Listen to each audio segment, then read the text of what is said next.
Round one of the playoffs is in the book. Let's do a little bit of an overview before we get into talking about the semifinals. So my picks for last week, if you remember, were Prime would win. I said Curl will win. I said Spirit will win. And I said Gotham will likely win. So we're right on all our picks, but let's be honest, it's not like hard picks to freaking make because the Thorns are inconsistent and Gotham just has way too much freaking talent, way too much freaking, attacking power. And then when it comes to like this game, which is closer than I thought it was going to be, at the end of the day, you have a very, very good coach with a very, very good team. Like I said, this game will be a game where it would be a very close game or a full throttle, which just means either current will win by in a close game or current will win by a lot. It'll end up being a close game. The only game where it's like really was like a no contest was honestly just this game. The Orlando Pirates versus Chicago Stars. I'm gonna have like y'all on freaking same scene as me. Good chance that y'all don't even see what I'm freaking referring to. I ain't see referring to. So we got Stars and Pride lined up. We got Courage, Spirit and Bay, and then Gotham FC and Portland. So getting into the first game from the 8th, it kind of just went how you kind of expected because Chicago's defense sucks. Chicago's defense isn't very good. Their midfield is just not in the best state. So look at the lineups. Get into that. So the Pride played a 4-4-2. Stars played a 4-2-3-1. And I don't know. It just seemed like it was very, very easy for the Pride to penetrate into their defense because as before, the midfield for the Stars isn't very good. And then again, when it comes to their defense, their defense is very bad. Quika is very good. Quika is a very, very good player. Ricario, she's better as a midfielder than she is as a center back.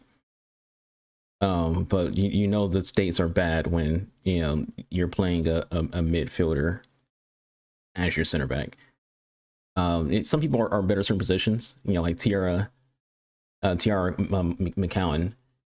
I think she was originally a forward, but now she's a center back. So sometimes you just gotta find your spot. Lozier has played as a fullback, has played as like a pseudo midfielder, and now she's a freaking striker. So like people can be moved around and excel, but just Ricario in that spot is just not good in my opinion. But in general, other than Quika, the entire freaking defensive line is just not good for this team, and midfield's mediocre too. So Chicago is just a rough team, Like they got Swanson and Alyssa Nair, but it's like outside of that, it kind of fall apart. Malazio is a very good player, but obviously as you see they didn't even freaking play her. I don't know why. Maybe she's like just not in favor with the manager. Maybe just certain things that did just not go on there. I think if an ideal lineup, you want Tatum as like your left back and Quick on the right side, and then you do something else entirely here when it comes to your center backs. Nesbitt is their rookie. She's pretty good. She did come in, but again, the issue is it could be a formation thing where they just need more midfield help. Having two wingers and a cam, and then you have your two defensive freaking midfielders. Might it be enough? Like maybe you will probably want these cams to be a little further up, or being further down to like to be essentially a 4-4-2 where you can have Swanson as your second striker. It was rough for him. Mike's solid potential. But as for Orlando, they continue their dream season. It's the season for Orlando where, for the most part, like I said in the last video, no one expects them to be as good as they are, but they get it done. Ali Watt's a great player. Marta's Marta. Banda had 2 goals this game. She's been, clearly their best player when it comes to offense and when it comes to like just having an insane, unforeseen season. Anthony is very good. Emily Sams is very, very good. Abello's very, very good, and Morehouse has been one of the best keepers in the league. So, as a whole, there's not a lot for Orlando to like fail at. Even though they kind of have been kind of like underperforming in the last few games. But when it comes to like watching that game, though, it just seemed like Chicago just could not penetrate at all on the attacking end, and it just seemed like Orlando just ran right through Chicago. Moving on to the next game. We had the Current versus the Courage. like I said, this was a game where it could be a throttle or be a close game because the talent's there. The talent's there for the Current to just utterly destroy the Courage. But at the same time, the Courage have enough talent to make it a close game, and that's what happened. It ended up being a close game. It came down to a Chewinga go early, and that was it. Like a early Chewinga go, and that was the entire game. You know, that was the 8th minute. So for the rest of the game, it was just a back and forth defensive game. And it makes sense when you look at the lineups because, you know, this is a pretty solid freaking defense. Not a great defense when it comes to them. You know, Rogers probably their best defender. But then you have, you know, O'Sullivan, who's very, very good as box to box. Sanchez is very good as a cam.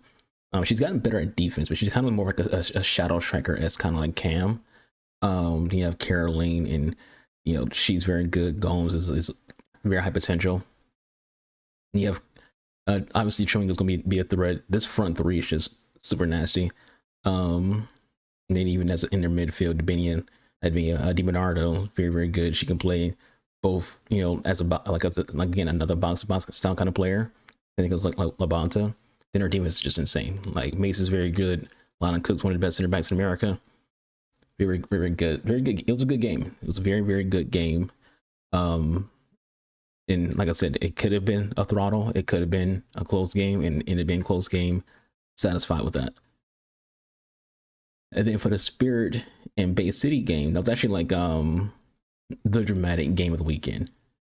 When you think about like, you know, a game that seemed like it was just over, because this game was like it was a 0-0 game going into like the 80th minute, and it's like, all right, well, pretty much next goal wins, and Oshala got that next goal, so it's like, yep, it's over. Bay City's about to win. Oshala about to beat her old coach, because remember, Oshala played for Barcelona.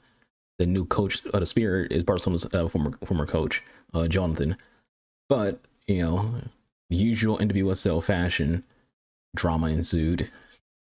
So Tara McEwen, you know, she got a little goal to tie it up, and then, you know, there's the own goal for Capri Didasco. Both teams, you know, lined up pretty well. The 4-3-1, 4-1-4-1. You know, again, just very, very competitive, solid matchup. This is like an actual, like, very, very good matchup when it comes to like how the teams line up and, you know, the potential there, because you're seeing, you know, two teams with a lot of talent, and one team who definitely has the better coach and, you know, the bigger star power. You think about, like, you know, Trinity Rodman being like the biggest star here, but also, you know, you have Hirschfeld, who had her first call up. Krieger is a legend in her own right. Abby Kingsbury, you know, was kind of viewed as like the next in line after Alyssa Nair, but Alyssa Nair still kicking. Then Tierra, like I said, is just very, very good. And over here on the Bay City side, it's kind of just Kudananji and Noshala at like face value, but don't overlook Kiki Pickett, and don't overlook Malallison. And again, I said before, Dahl Kemper is very, very good at what she does. Teams tend to play better when she's involved. And then the last game, the Gotham versus Thorns game, you'd expect this to be like a top flight game for, you know, stars like Sophia Smith, but, you know, it wasn't. It was another defensive game for the most part that turned into, you know, Gotham just pulling away. You know, Davidson did what she does best, which is to get those header goals. And then Turner kind of did the same thing. You know, she got in there the same thing. And then Rose being Rose, you can never overlook Roosevelt. She was that clutch player. You know, it wasn't Lynn, it wasn't Yasmin Ryan, it wasn't Esther. It ended up being Rose. And over here, it's like you're kind of wondering. This is Sinclair's last game. She's retired now. So you kind of like went over here, like, what's the next step with this team? I think they need to like get Turner into where Sinclair was playing at, but also they got to get something going on in this midfield to where they're able to like actually start feeding the ball more. Because if you have Sophia Smith, you should definitely be scoring more than one goal, and she should be freaking getting in getting goals herself too. But you need creation. You got to have some kind of creation here. You know, and what is going to need that creation? Fleming is more of a central midfielder, not someone who play on a wide. So you got to do something here. You got to do a little something there. Moultrie could be that spot too, but like again, I see her more as like a central midfielder, more so than someone you playing on the wings. Weaver's a winger, so you know her on the wings makes sense. But Coffee's a CDM. Sagita is more of like a box to box.